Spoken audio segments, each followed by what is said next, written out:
won't be long now. The stream is starting soon. You think people know who he is? Oh! It's something like the Wolfman Jack. It's the Stinger. What's going on, everybody? You need a good stinger. Yeah, I think the voice would go right off the edge of the microphone if I did that. I don't want to cause the equipment damage. What's going on, everybody? Yeah, you still get in front of the camera. Look, there's Dave Z. There's Jay Pones. There's the Burts, Steve Burts, Portal. They're all here. You're all fine fellows. And we appreciate you coming in early to hang and bang with us here on a Sunday, cloudy, rainy Sunday. But I'll take cloudy and rainy over snowy and icy day of the week. We managed to get in the arcade today without almost dying, which was a huge step up in every sense of the word. Like, we'll be able to leave here and know we're going to get into the house. Well, tomorrow it's supposed to be 65. Woo, woo, woo, woo. That makes me a happy pappy. I'm looking forward to that, man. How was your week? I mean, we just saw each other Tuesday. So Better than expected. Well, good. That's great, man. Yeah. With the exception of today. Oh, why? Is it because of me? Well, no. Oh, okay. Not entirely. Oh. I went to go pick up food for Jennifer, right? Yeah. Applebee's. She loves Applebee's. Oh, man. Whatever. So,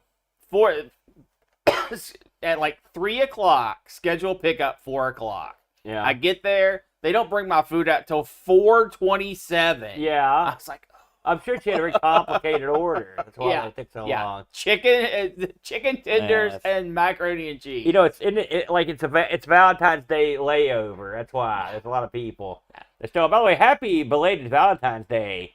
Heart to all of you. What's that thing they do? Look. Can you do that, or would your hands burst into flames if you tried to do it?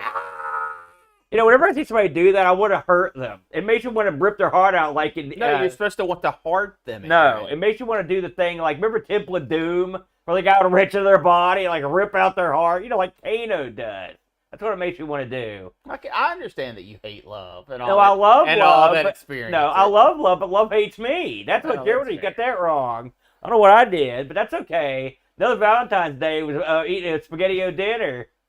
Talking to David Z and Pat on the computer. So I spent my big day. But I love you guys. It's good to see you, noob. Valentine's Day, like many other holidays, all crap. Well, yeah, it says the married man. Did you do anything for Valentine's Day? Did you get her a not, card? Not a Valentine's related thing. Did you get her a card, candy, anything? Did you ever smooch and tell her you loved her? No, I do that every day. Oh, that's so sweet. See, that's how you counteract Valentine's Day. Yeah. I actually love the person all year round. Yeah, It's amazing. yeah. I watched, let's see, what would be a good Valentine's Day movie to humble myself before? What's the movie where the guy holds the radio up over his head? Remember that one? I know the scene you're talking about, but I have love no that idea the movie too. But that's the one. You sort of hug your pillow and cry yourself to sleep. Give me a break. That's how I did it. But yeah, but hey, Valentine's Day's over. Get that out. Time to move on. Say anything. I'll say everything. Whatever you want, Steve. But see it work.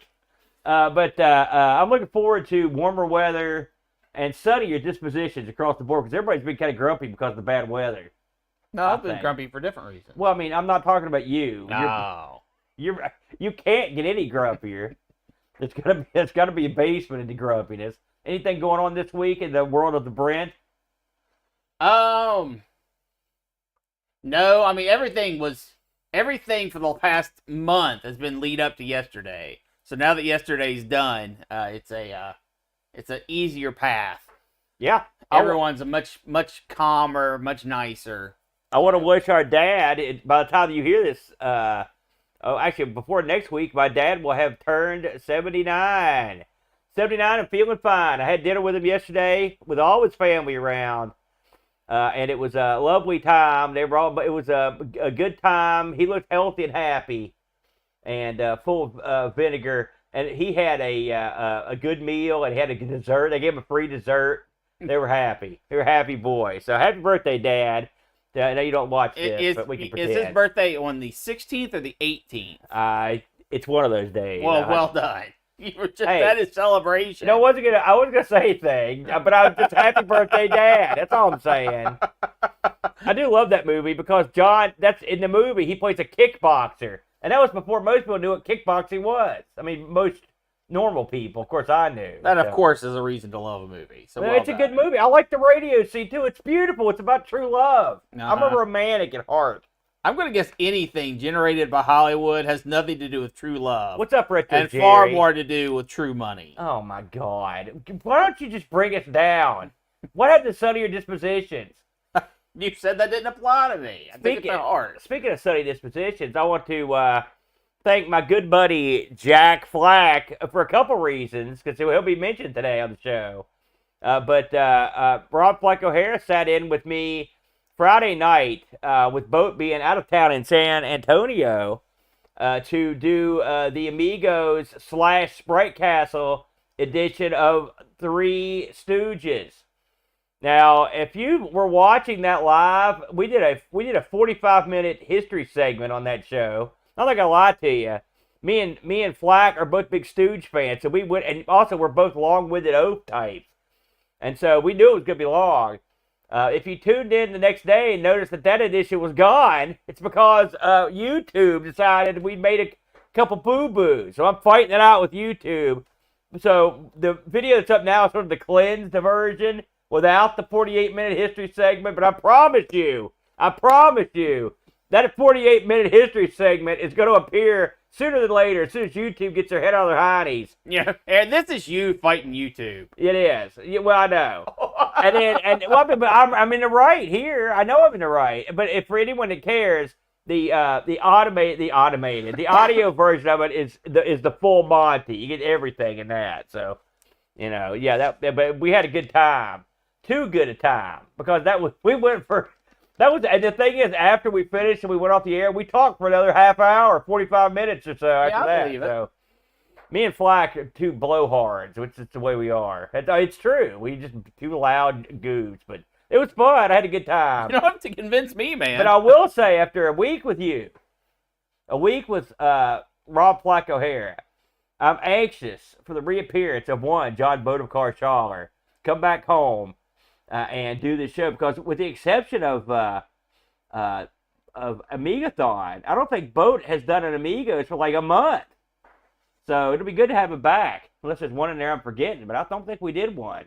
I think he left. I think the week after Amigathon you were on, and the week after that Flack was on, and the week before that he couldn't do it. So it's been like multiple weeks. So he'll be back. He'll be back in action. That'll be a lot of fun. Hey, Aaron. Yeah. Can you think of any arcade games that had One Direction joysticks? Like 2, fairly common. I mean, 4, 1. Like, how can you have 1? The Is it 1? It doesn't move. No, it would go like up, just up. Right, but it can't go just up, because it would invariably have to come back down. No, Aaron, no. There can't be a One center Direction. Center to up would not include a down. Just because the joystick goes from up to center does not equate to a down. No, I don't. Unless you count games that are flippers, like the whole World Series baseball or John Elway. You would think that, Petzel, but I bet. Thank you, Petzel. I bet there's a game out there that has a one-directional stick. The only thing like I said, as I was saying, flipper games would count as One Direction. Yeah. Games like John Elway football or World Series baseball that had those sport flippies. No, that wouldn't count. Why? The flippy only goes one way. No, do you mean the ones that are basically like modified? They're flippy sticks. They're bouncy. They go bring. You pull back and let them go, and they go one direction. Because you can aim left and right with those. Not all of them you can't. Then I don't know what you're talking about. I'm just saying. So that's. Hey, listen. Did Pooh-Yan have a two-directional? It had to. You had to go up and down in the basket. No, I know that. But was it actually a locked to up and down, or did it have four-way and just I think it was up and down. We'll have to look into that. I mean, there are plenty of games that have that. Yeah. Like I agree. Outrun, Not plenty, but there are WEC definitely Lamar. some. Anything that has like a 1 or 2 gear game, that's an up and down. Yeah.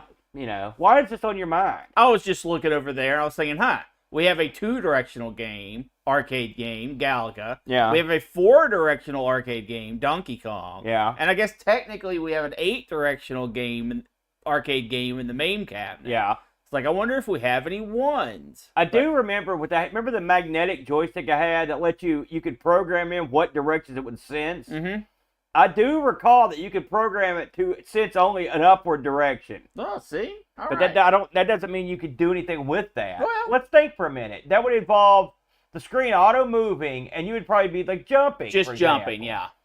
So like, what's that game? Or like, what's that? There's forever jumping games, you know? You mean like Eternal Subway Jumpers. Surfer or Right. Theoretically, Flappy that could Bird be type it. thing? No, a Flappy Bird, you have to flap, so you don't need a joystick well, it's at a all. button, right? So, but I mean, theoretically, you could go like that to flap. Yeah. It wouldn't hurt your arm. All right. Yeah. I mean, I'm just something to think about. I just think we were covering Zookeeper last week, and I keep thinking about the guy in the lab making Zookeeper and getting so into it that he's yanking that machine all over the room because that is Zookeeper. Yeah. When I heard that, I'm like, I love this man. You know, and so I can imagine if you had a one-stick game, you'd be doing the same thing. You'd beat the crap out of it. Yeah, I would imagine, yes. If anyone can come up with a one-stick game, one direction arcade game, we'll put you over alive and in color. You got till the end of the show. That's our challenge to you. Not you. You don't get to play in the challenge. No research before the show. Even if it's, and especially research about something that we're not doing. What are you looking up? You're looking up One Direction games.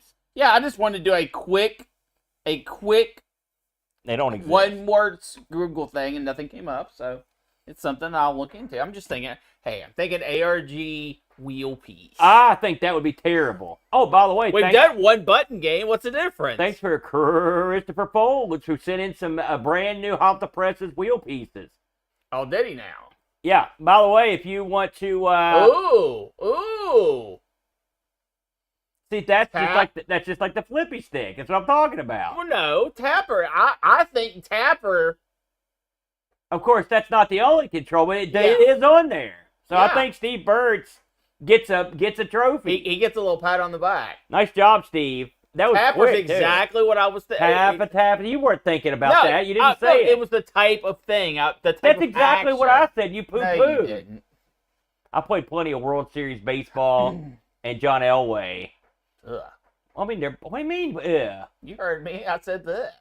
Aaron, are you ready to get into the incredible action? I'm not that lays ready. Before I'm us? not ready for this. I'm telling you right now. I'm hesitant on this particular topic. Good. You're wearing a new hat today. Yeah. You're wearing your Disney hat. That's blue. That's a good choice. Yeah. Your head doesn't blend into the background. So, well, it doesn't. I mean, I'm looking at it right there. Look at the lovely. I wish this was a real room. It was a real room. I don't like the all the Atari crap you got, but I do like the walls are cool looking. Like, I would love that in my house. Like, I would love to have somebody do that. Well, just go grab some old wood.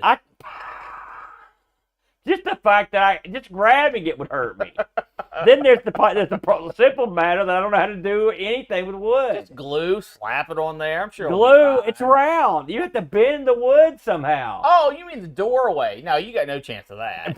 What'd you think I was talking about? You can't spell circle, much That's less true. form one. C-O-R-K. Don't hurt yourself. That's right, Corkle. Corkle.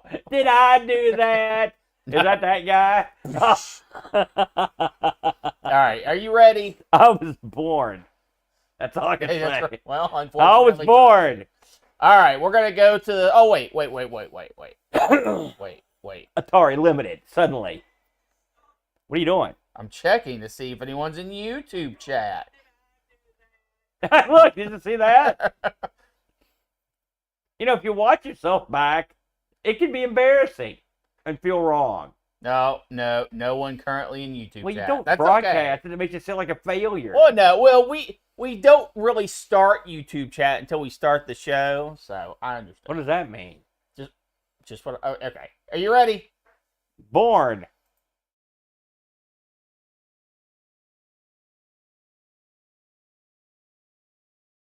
Atari just reinvented the video game. Atari Unlimited. Atari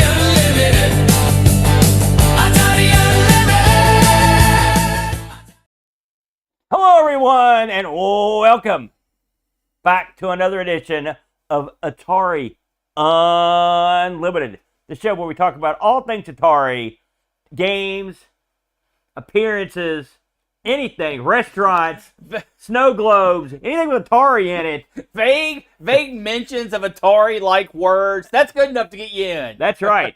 I'm your good buddy, your good pal, Amigo Aaron. We're joined by everyone's favorite Atarian, the Brent. Me? Atari? Yeah, he loves it. Did you ever read the Atari comic book with the Atarians in it? Oh, I can't read. See, that should be one of your... we should do that as a subject sometime. I just thought of it right here on the show. Well, Aaron, we don't choose the subject.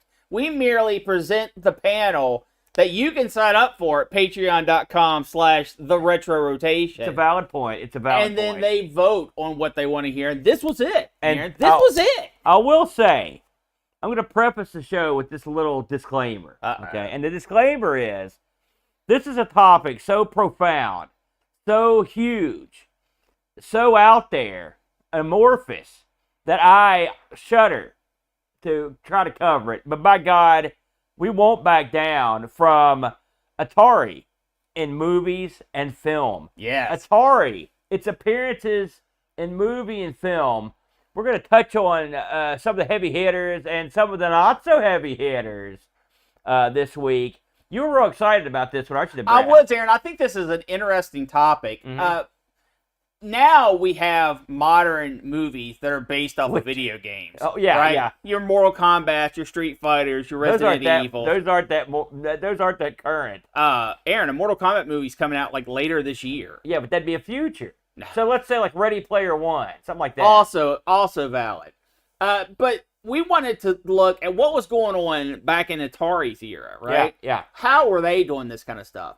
And before we even talk about the old moving pictures, we've got to talk about this. We got to talk about the radio show appearances. We got to talk about the sound effects that have littered television shows for ages. Yes. And I have an explanation, but I want to hear your theory first. Aaron, why are Atari sound effects used to signify all video games across all spectrums? You'll have a kid playing a Nintendo DS, and it's making 2600 Donkey Kong sounds. I will say, it's funny you should open the show with this, because this is one thing that I've always... Anyone that's a true gamer that was around to hear what sound effects were when... and my favorites, you mentioned when Donkey Kong, but it's also the Pac-Man. Pac-Man from the Atari 2600. You hear them in everything. I just think I remember watching a show where a kid was playing an Xbox 360 and the Pac-Man sounds are coming out of it.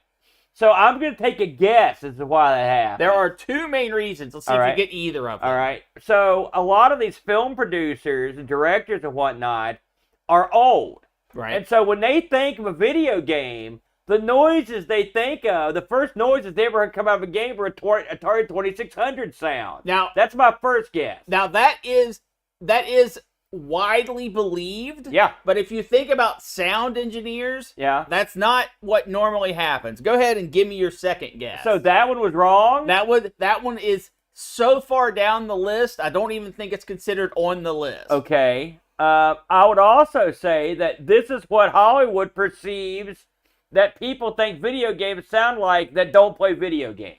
Also incorrect, but a much better answer. Okay, fine. Reason number one. This better be comprehensive, by the way. Reason number one. All right. It's not copyrighted. It's not? It's not. Why? The beeps and boops that come from video games from the Atari 2600 era are so indistinguishable from any other beeps and boops, even though we all know that they cannot claim copyright on them. Really? You've read this. This is law. Yes. So I got a question. Yeah. What about a game like Pitfall 2? No. You don't hear that in shows. Oh, I see. So it's certain, like amorphously sounding game. Correct. How do you know where to draw the line? I'm not a legal guy. Okay. Reason number two. They want you to know that they are representing a video game. Right. But without distracting you from what is being said or what is on the screen. That is why that you get those beeps and boops. It is the film portraying video games without making you think that they're drawing your attention. They don't want to you a to video think, hey, I game. wonder what how that guy's doing it like Correct. Zelda or whatever. They want you to be focused on what they want you to have focused on, and only know that this character So you're is playing saying a they video know that this is dumb, Yep. and they do it anyway. That Now, is correct. now they don't do it like they used to. I would assume. I don't remember hearing those songs, those sound effects now. Well, I mean, that's not true. It's been as early as like 2008. Right, but I mean, that was what 14, 15 years ago. I'm just saying. 17, whatever. So with all that said, that does make some sense. Yeah. I'm assuming there's some basis for these statements you made, but I still hold true to what I said. I bet part of it was they were just ignorant. Well, It's like wrestling. I do know wrestling, right? And so, like, modern, for longest times, TV and movies portrayed wrestlers like they looked like in the 60s or 70s. Like these guys in a single over-the-shoulder leotard that looked like old grapplers, you know. But wrestling, of course, evolved well past that, but that's what everyone knew. Sure. So I still think there's got to be some of that in there. So that is where we want to start with this, because what would you say is the most popular beeps and boops that you hear? Pac-Man. Pac-Man is probably number one. It was definitely the most referenced thing I saw. 2600 Donkey Kong was number 2. Yeah. And then there was a far drop off. Those are the two that I think of. Although I have heard, you know, you're right about the hard to identify, but the Atari basketball is one that I've heard come up. Yep. Yeah, I mean, it does the noise it makes when you hit the basket. But I mean, there could have been other games because Atari sounds appeared in a lot of games. That's right. That's you know, right. But you have to be sort of a seasoned ear to pick them up. So that is just some Atari sounds that have been widely across the spectrum. Yeah, those were good. Those were all. I think those were all good choices. If you're thinking of this episode's going to be, well, this Defender cabinet was in the background of this TV show, there are literal hundreds of references to that kind of thing. When you take in Atari computers, consoles, arcade machines, and pinballs, background stuff, they loved it. I just thought of one here. All right. That would fall into the sound category. It's the computer. Tell me if you've never heard this. I know of at least a few films that do this. I think Airplane 2 might have been one of them. They use the loading sound from an Atari disk drive. You know, that beep, beep, beep, beep, beep, beep, beep, beep, beep, beep, that thing? I'm sure I've heard that come up in a couple of movies, too. And that's something else that's pretty distinctive. If you've ever loaded anything on disc on an Atari. Sure. That it, for whatever reason, it makes that bizarre beeping noise. It goes bananas. So I would add that one to the list of sounds I've heard in film. So, Aaron, I believe you had a list of some of the background appearances that had Atari products in them. Oh God! If you want to just hit, I'm just saying 3 or 4. Well, I'm with the heavy hitters. I don't have to even look because these are ones I saw in the movie. Sure. Right. If you've ever seen the original, speaking of Airplane, the original Airplane, as the plane, which is, if you haven't seen this movie, what in the God, go see it. It's one of the all-time great comedies. There's a scene where they're trying to land a plane, and the guys in the tower are guiding them in. Yeah, air traffic control. And you can distinctly see 2 of the air traffic controllers are playing Atari basketball That's on right. one of the airline monitors. Yep. So that's what comes to mind. That's a little more focused, but sure, that's absolutely another one it's funny. There are websites devoted to these. yes. And so, I was like, okay, I remember a lot of these. If you've ever seen the movie Poltergeist, it's another classic. There's an Atari 2600 that appears in that, and you also see Ataris pop up in all sorts of TV shows from the 80s that people just had sitting around it. You were playing them. That are never interacted with, but are in shot. There's so many. There's so many that it would be ridiculous to try to mention them all. I remember watching a show called Whiz Kids. Atari had appearances in that. It's about a bunch of, I love that show, by the way. It was about a bunch of these computer nerds. I don't know if you ever saw that one. That might be before your time. But that was another one I remember seeing this Atari pop in. So mostly the 2600s. Even in stuff like Stranger Things, Friends has had it come up. You know, so I mean, it's not like it's that unusual. It's sort of the good thing about the 2600 it's a distinctive looking It's console. very iconic. And the joysticks are distinctive. And so when you see one, you can sort of identify with a certain time period. Okay, we know where we're at when these were hot and heavy. And that is one of the reasons why they do that. Yeah. If you put a 2600 in a scene, now you're either saying this person enjoys retro things, or this is a scene from the 1980s. Right. Or this is some sort of plot device. Yeah. Right? So you have those three kind of distinctions, because Atari is absolutely, unlike most modern product placement, Atari isn't paying to have these things put into shots. Right, Not no. anymore. No. Right? You might have had a conversation early on, but shows like Friends, Atari ain't paying Friends to have an Atari 2600 on set. No. And Not well, gonna I mean, happen. when Friends was around, there wasn't much of Atari anyway. Exactly. But I mean, you can go through. In fact, especially any shows that have like teenagers or kids in them or in a home, you're going to find Atari 2600. And I will say, it's funny going through. I went through a couple web pages to see what they had listed, because like I said, their entire web page is devoted to appearances of not just Atari stuff, but all kinds of computers and stuff. Yes. And a lot of them bring up Atari's your arcade stuff. But I mean, there are so many shows and movies that took place or had scenes in arcades that's just sort of insane. Yes. Like, you're going to see those everywhere. Absolutely. And you're going to see all the usual Atari machines, your centipedes, Yeah. and stuff like that. They were always around. Or Pong, even if you go back further, are going to be showing up. So that's not that unusual. So we've talked about sounds. We've talked about background. Now we're going to hit the heavy hitters, Aaron. The three major examples that I pulled out that I think covers the three different phases that Atari kind of went through when they were putting themselves into movies and television shows. And the first one I want to talk about is a game that we've actually covered before, The Last Starfighter. Yes. Now, when you watch The Last Starfighter, I don't think Atari is ever mentioned even once. The logo is not on the cabinet. All of the effects are CGI'd in after the fact. Yeah. But Atari saw The Last Starfighter, and they wanted them some. Yeah. So they got to get in there, yeah. So they went and got the license to make The Last Starfighter game. So, if you're looking at it through everything put together, The Last Starfighter arcade game in The Last Starfighter, the movie, is an Atari product, because they own the rights to Starfighter, which is actually the name of the arcade game, and later tried to produce that machine. They tried to produce it both as an arcade cabinet and as a cart. I think aren't there are they mock-ups of the arcade cabinet with everything in it? I don't correct. No, the one that was on set was a shell built by the staging department. Yeah. So they had no input from Atari. Atari actually came in after the fact and wanted the rights to the game. So Atari said, "That's cool. We're gonna make that game. Here's some money.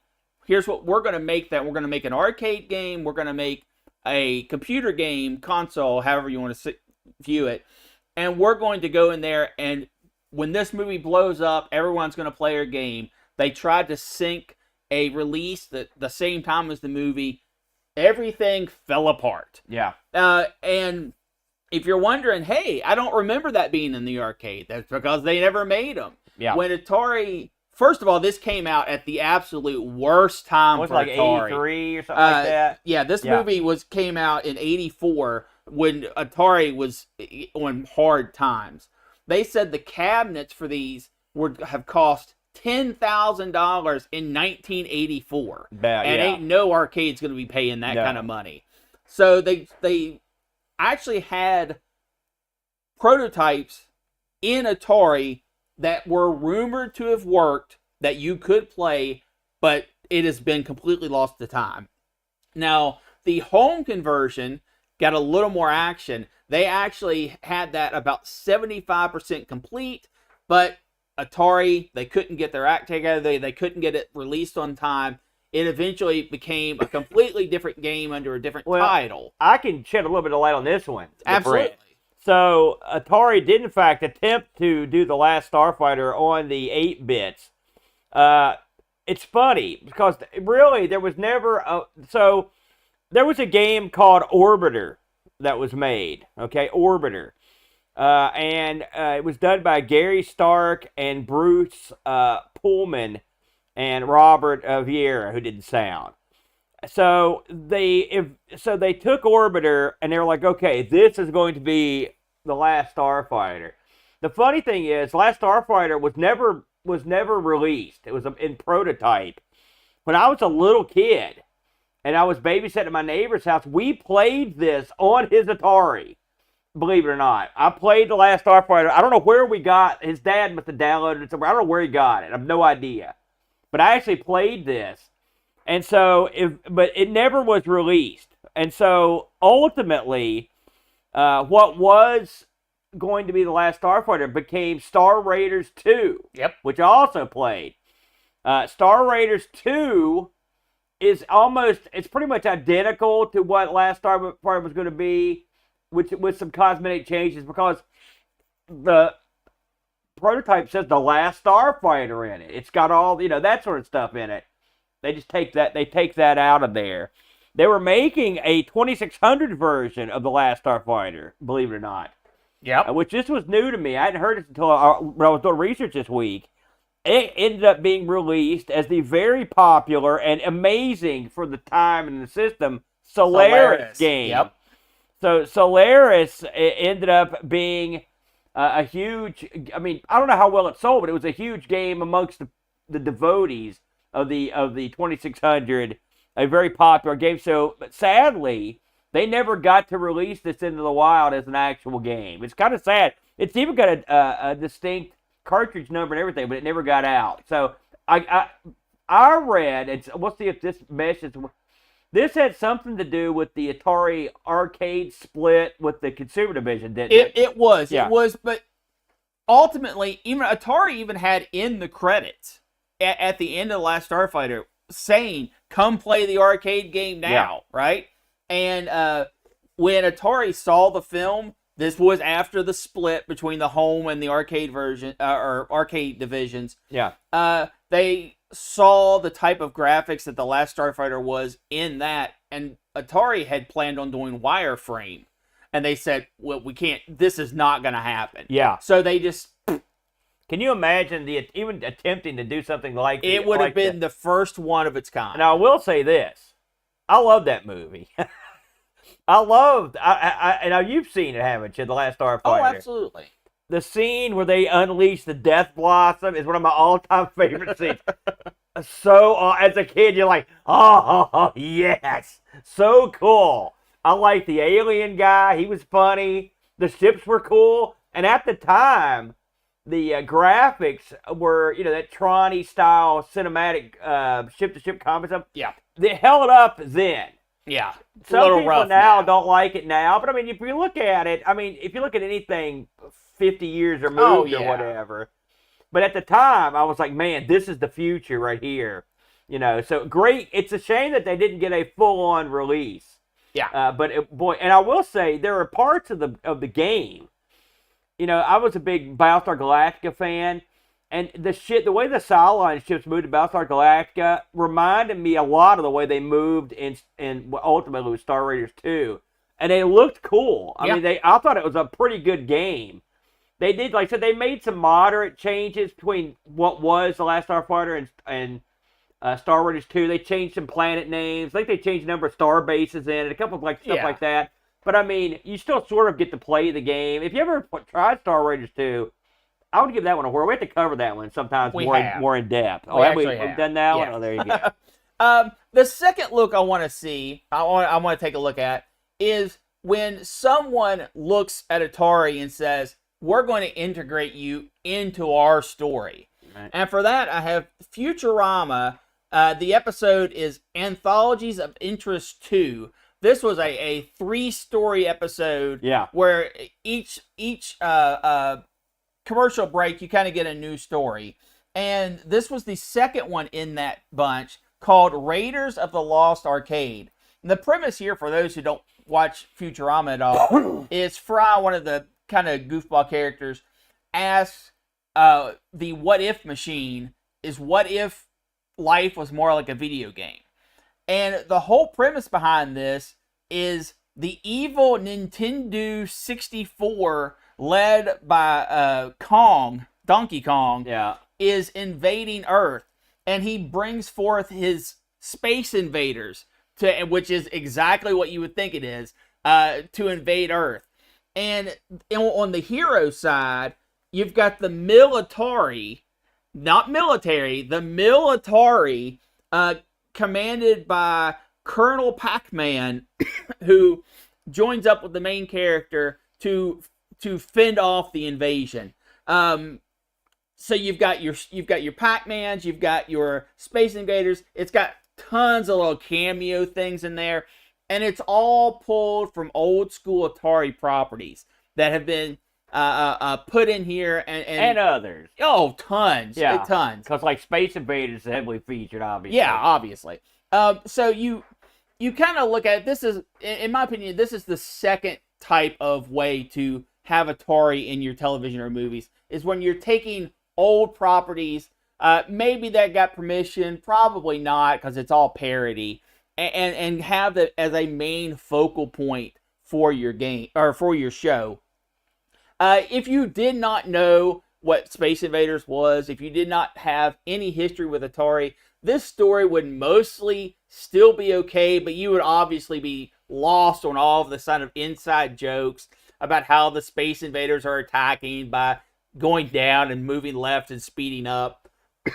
But it's a very entertaining and amusing presence. Aaron, do you remember this particular Futurama episode? It was a great one. I like the anthology, and nobody talks about Futurama anymore because they would have all kinds of references to Atari and to video games as a whole, all throughout the whole run of that show, among other things. That was such a great show. And you never hear anyone talk about it anymore. And they bring it back every once in a while. It was never as good as it was in the original run, unfortunately. I mean, let's focus on this episode. I know, but hey, listen. Do you remember why the Nintendoians were attacking Earth? I don't. They wanted quarters. Lots and lots of quarters. But Earth refused to give them their quarters because they had to do laundry. I do remember that General Pac-Man gets killed. Yes. And they have to tend to the widow Pac-Man. Yes. I do remember that line. And it seems like, if I'm not mistaken, Fry gets into the Space Invaders shooter. Yes. And he's drinking pop. Is that the one where he's playing Tom Sawyer for Rush? All Rush mixtape.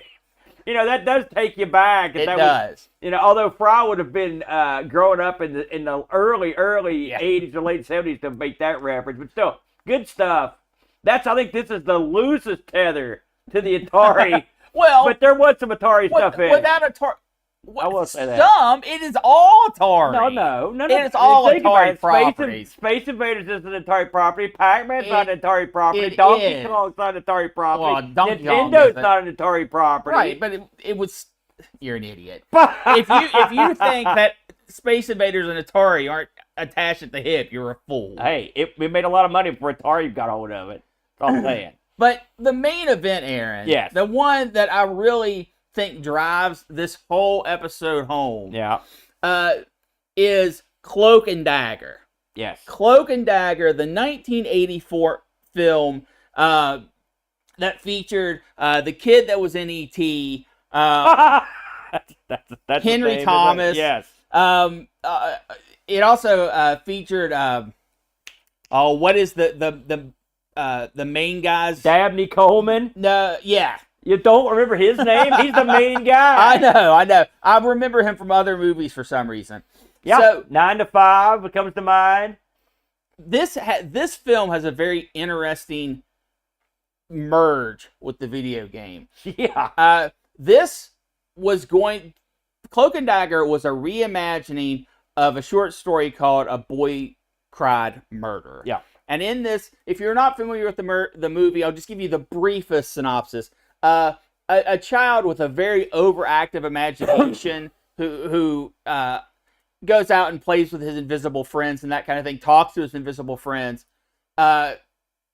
gets caught up and sees a murder, and then tries to relay that to someone, and they think that he's just playing with his imaginary friends. Right. But it's all real. It's a takeoff of The Boy That Cried Wolf. Yeah. So, that movie was being made. And a little game on Atari side was being made. What was the original Agent name? X. Agent X. Yeah. And they started talking to each other. And this was not, hey, let's call up our buddies and let's do a collab, right? This was completely natural that they were talking about their own projects, and they started seeing similarities that they could join together. And Cloak and Dagger, the video game, is you're a secret agent.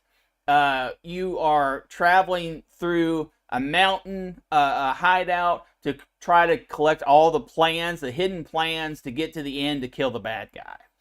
So Dr. Boom. That's correct, Dr. Boom.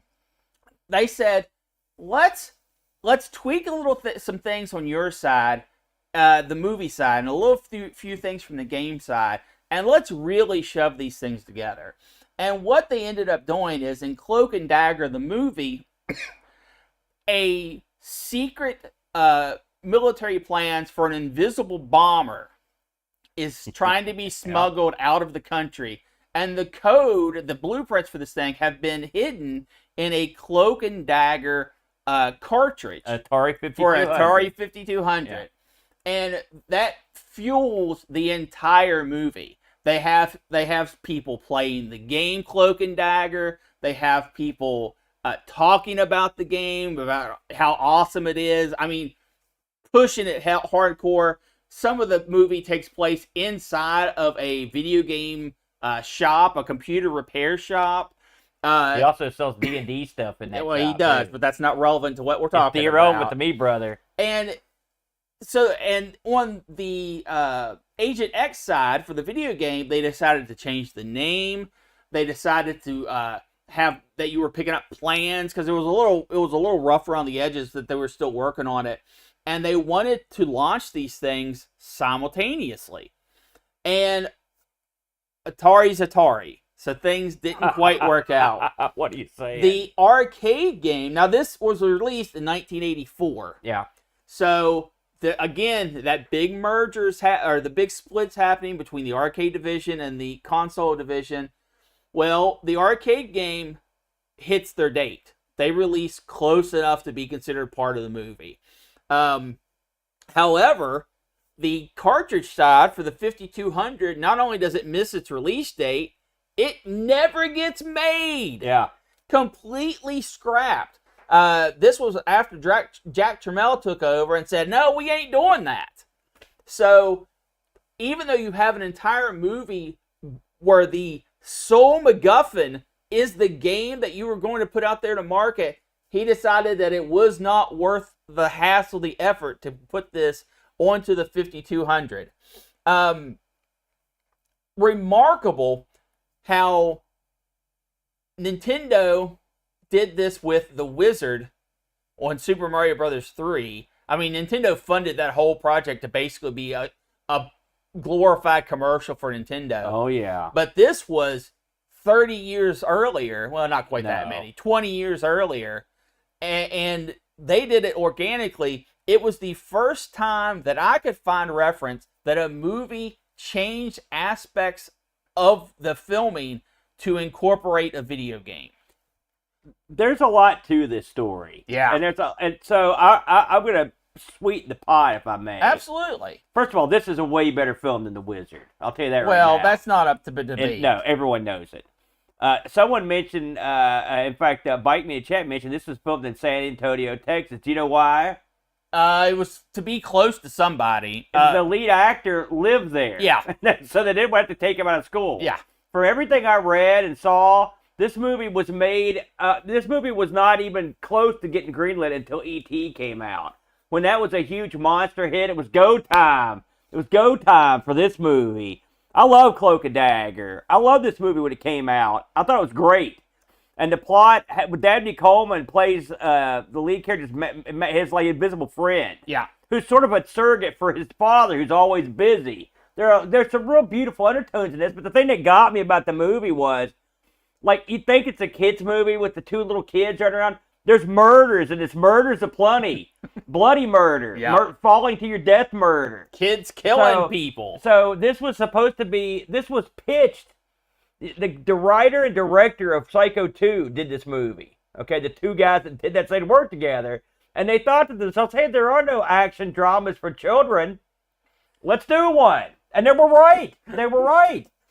So execution needs a little work. The video game aspect of this, and you're right, Atari's all over this thing. Although there is a ColecoVision in here, sure, somewhere. But it's because it was when you go to the shop, they got Atari stuff everywhere, and D&D stuff. I can associate. I thought, the geek in that shop, he ends up getting killed too. He does. But I thought I can associate with that geek. It's like, man, what a job this geek's got.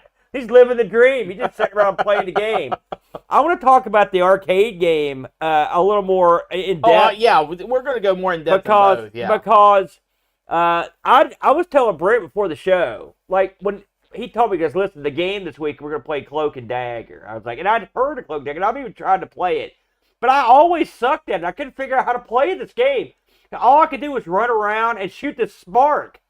And I've tried it for years, and I just gave up on it. And this week I'm reading it like it's a twin stick shooter. I'm like, oh, you need 2 sticks? I didn't even know. I had no idea.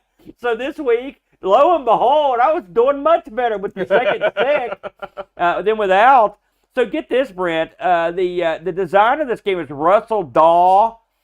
He didn't do it. I looked at his credentials. He's special thanked by about a ton of people. So I think he did some like behind the scenes like engine work and stuff on a lot of games. But he did work on Paperboy, Vindicators, Tubin, and Thunderjaws. But his big claim to fame, if you've ever played Guardians of the Hood, he was one of the pushers in Guardians of the Hood. They did video of him as a drug pusher. So you gotta give it up for that. This was a game that for 84, I'll tell you something. I've reevaluated my stance on Cloak and Dagger, the game, this week. This game, like you mentioned, had been originally Agent X. So the story I heard, and this may match up with what you heard, is that the movie people had tried to find a game based on a secret agent, and ultimately they were sort of steered toward Atari. Is that, you got something on that? Yes. Do you know what the game that the plans were supposed to be hidden in? No. Donkey Kong. Oh yes, I did. Do you know why?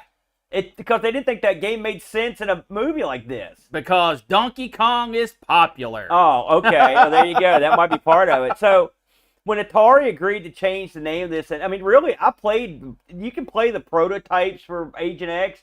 It's the same game. It's the same. It's the exact same game. For the most part. And the funny thing is, Agent X is mentioned in the movie. Yes. He says Agent X, otherwise known as Jack Flack. Yeah, when they're doing the role-playing stuff, that's his code name, is Agent X. But the funny thing is, if you look at the spy, he's in the elevator, and even the prototype, he looks like Dabney Coleman.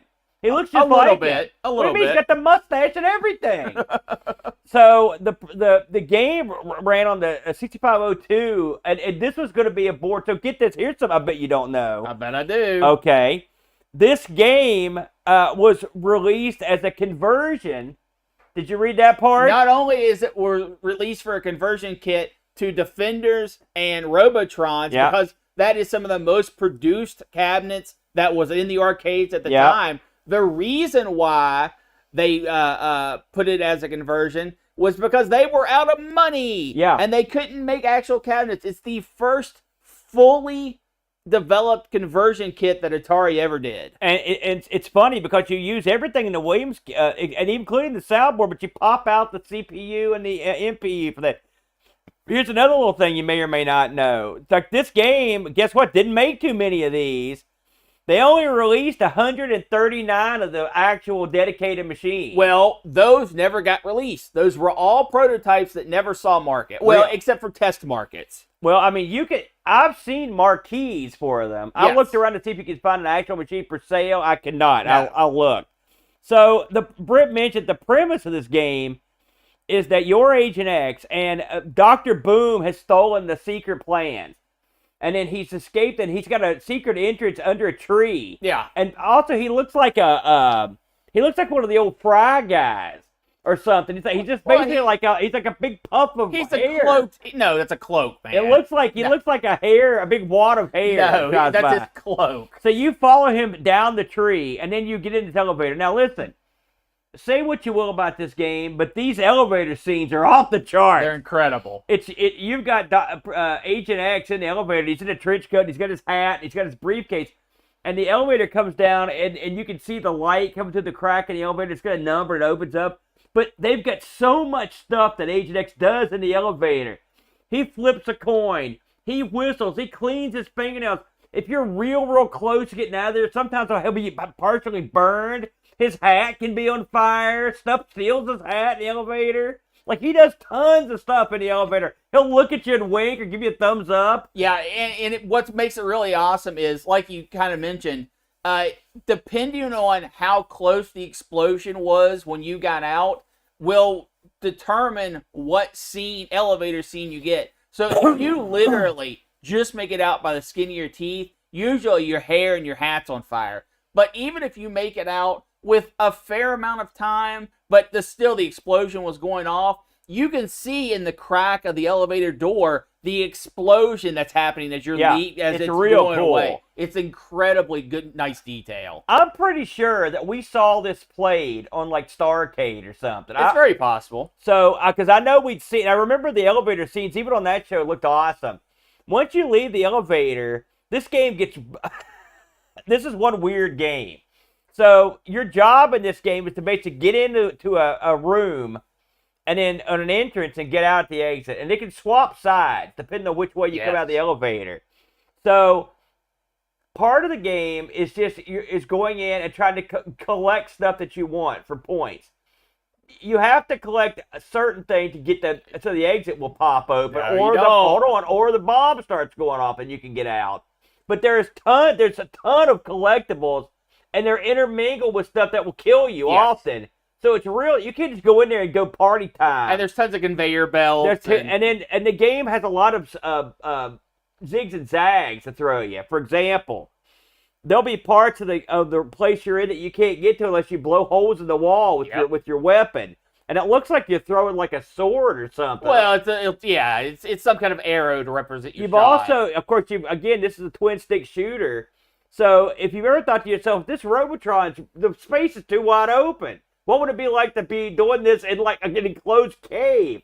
Well, this is the answer right here. Because you're in this enclosed cave area, and sometimes you have to dig through the walls. Often there are minefields. As you go through the game, you're collecting map to get to the minefields.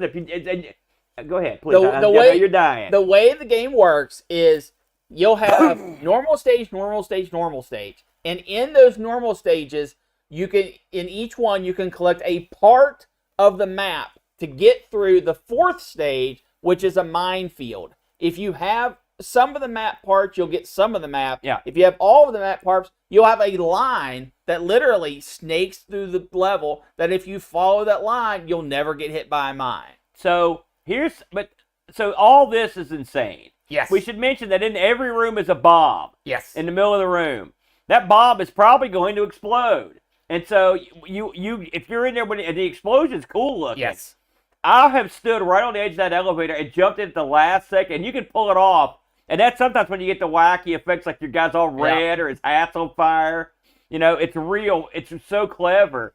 But the little secrets to this game are interesting. For example, this is one of those games where you can start at higher levels. Yes. Okay. And then secondly, when you're in the elevator, if you hold down on both the joysticks, you can turn it into an express elevator. And you can skip all the levels up to the next minefield. But the problem is, you better know your way through that minefield. You can't collect the map if you do it that way. And so you can get killed. It gives you a good amount of men. I think it gives you 5 guys that start off. No, I think the default's 3, but you earn them. It gives you the opportunity to get extra men fairly regularly. And you can see if you're watching at home, he just got out of that fire zone. He's sweating. You know, he's like, oh, man, I almost bought it right there. In between the levels, it'll give you little hints about what's going to happen. Sometimes it'll make a fun comment.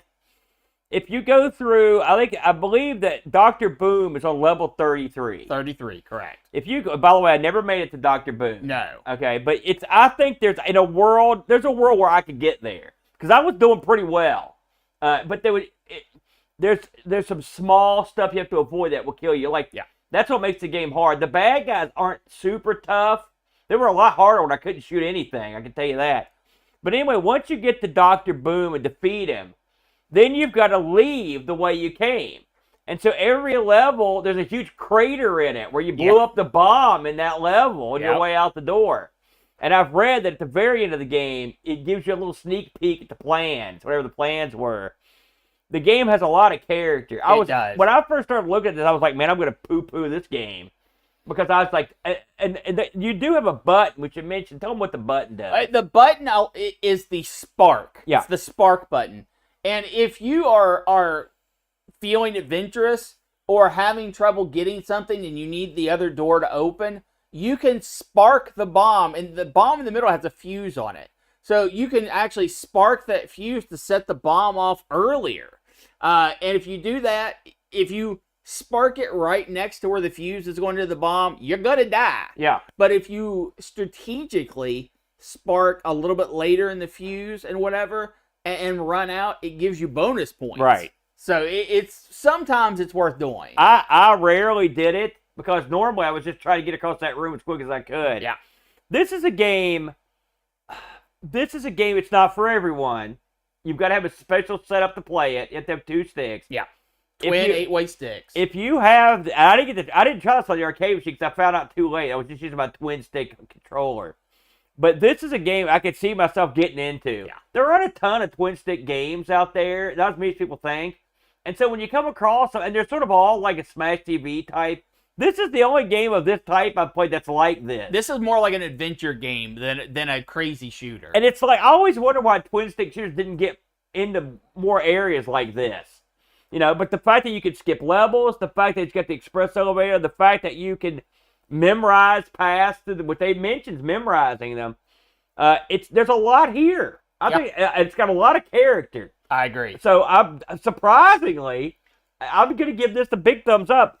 One more thing you mentioned, 2 things. This game was switched over so late in the game that it's still the PCB still have Agent X screened on the actual the first PCB. runs do, yeah.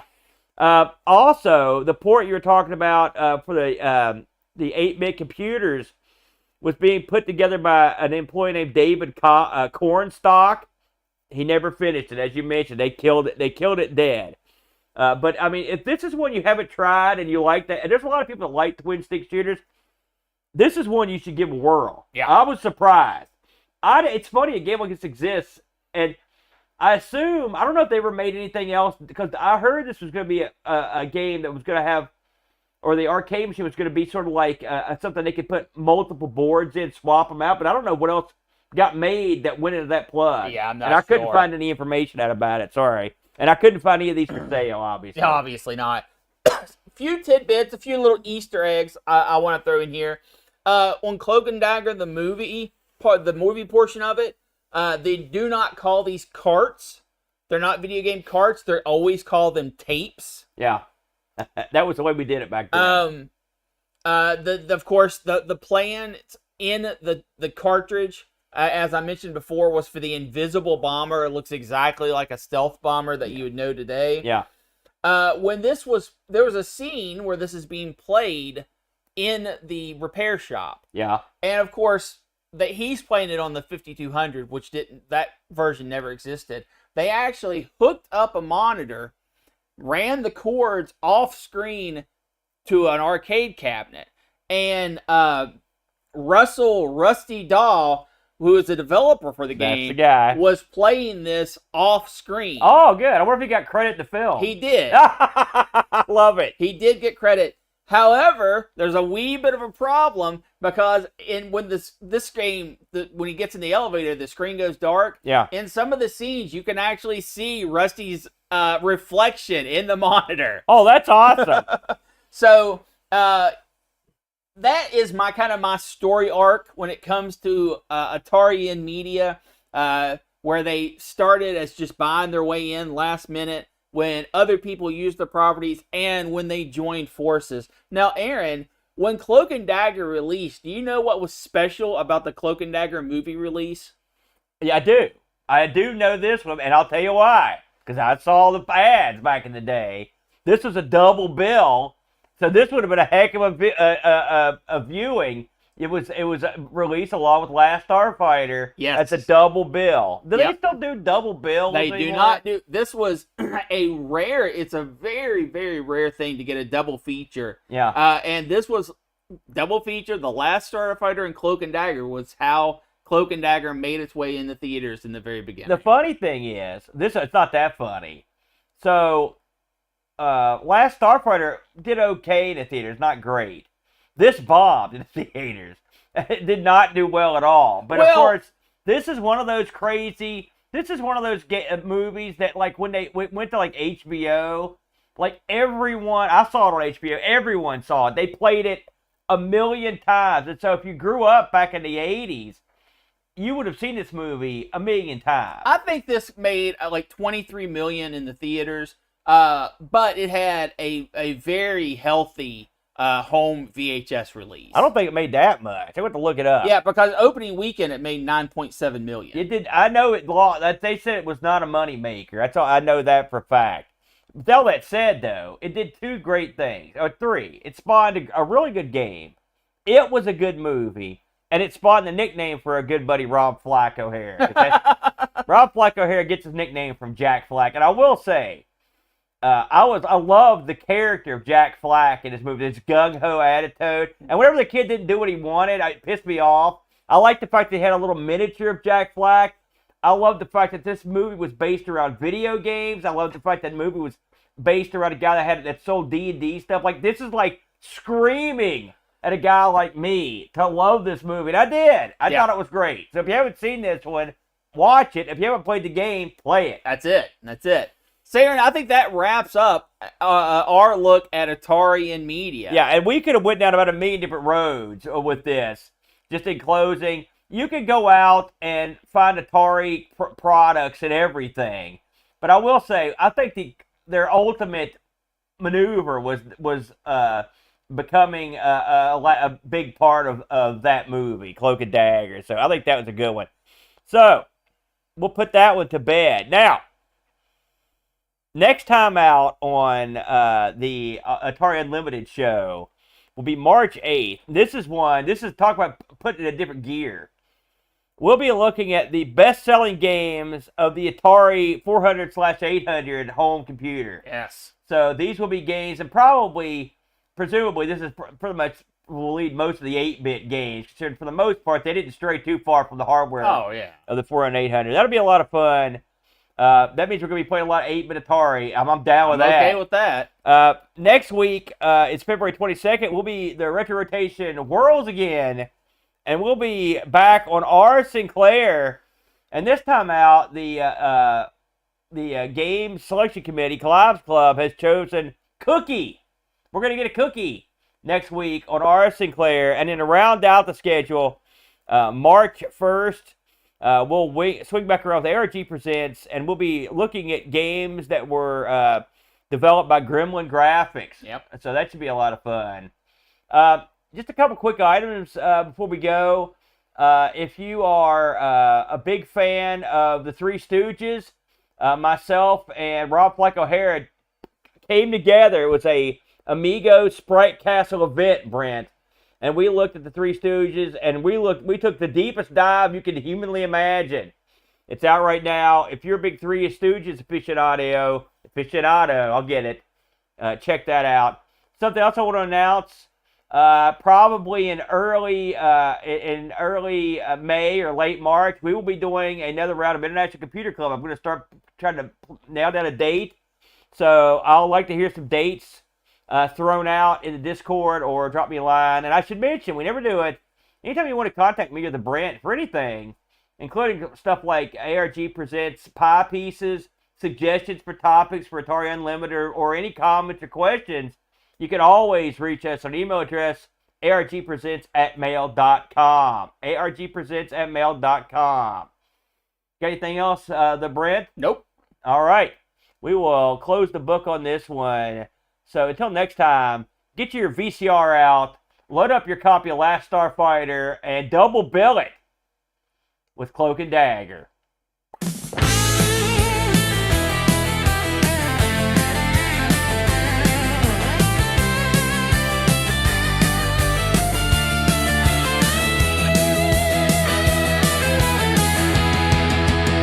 Atari Unlimited. Atari Unlimited.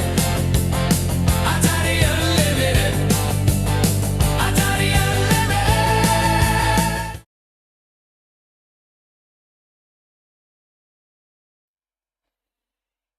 Back in the Oh.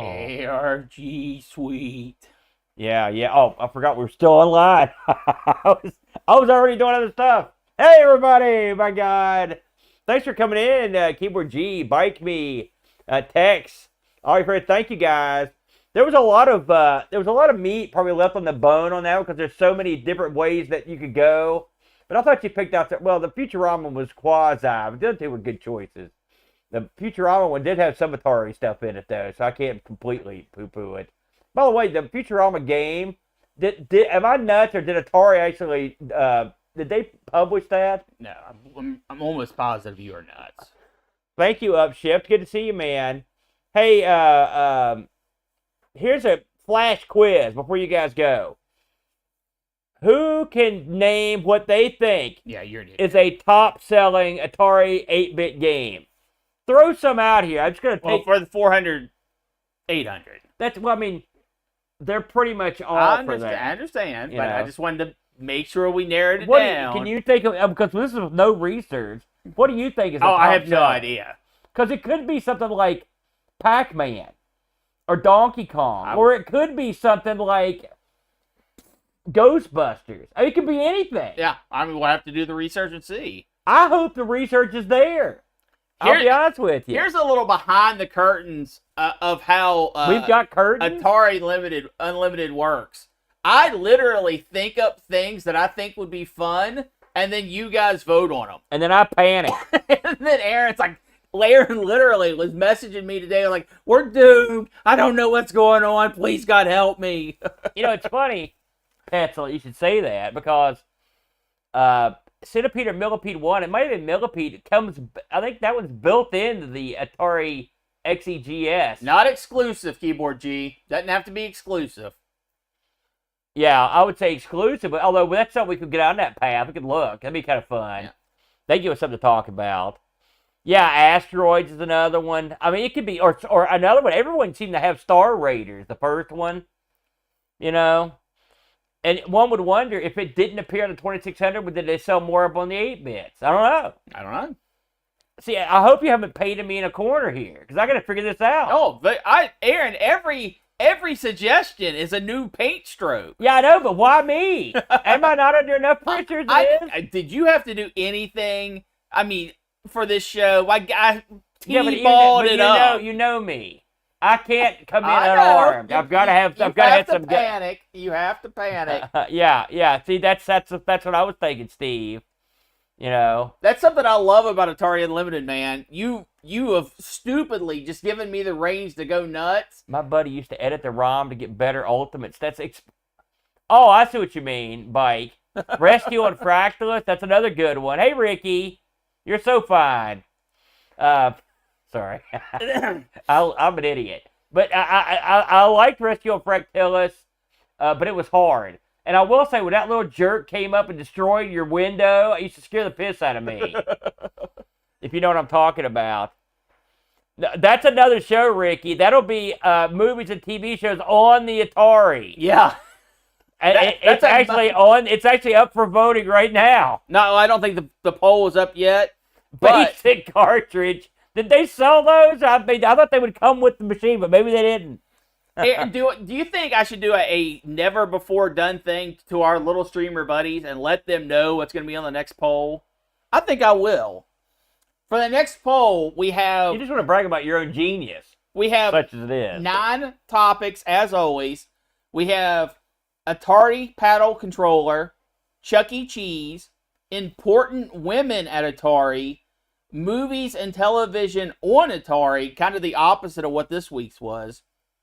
Third-party controllers for the 2600. Oh, man. Atari Easter eggs. Logos of Atari. Key games. Atari Secret Weapon. And the Gospel According to Saint Pong are your voting. That when that poll goes up, those will be your choices. All of those fill me with a certain sense of dread. Yeah. That is exactly what it is. Brent had strict, when we moved from the Atari ST show to something else, there were stringent requirements.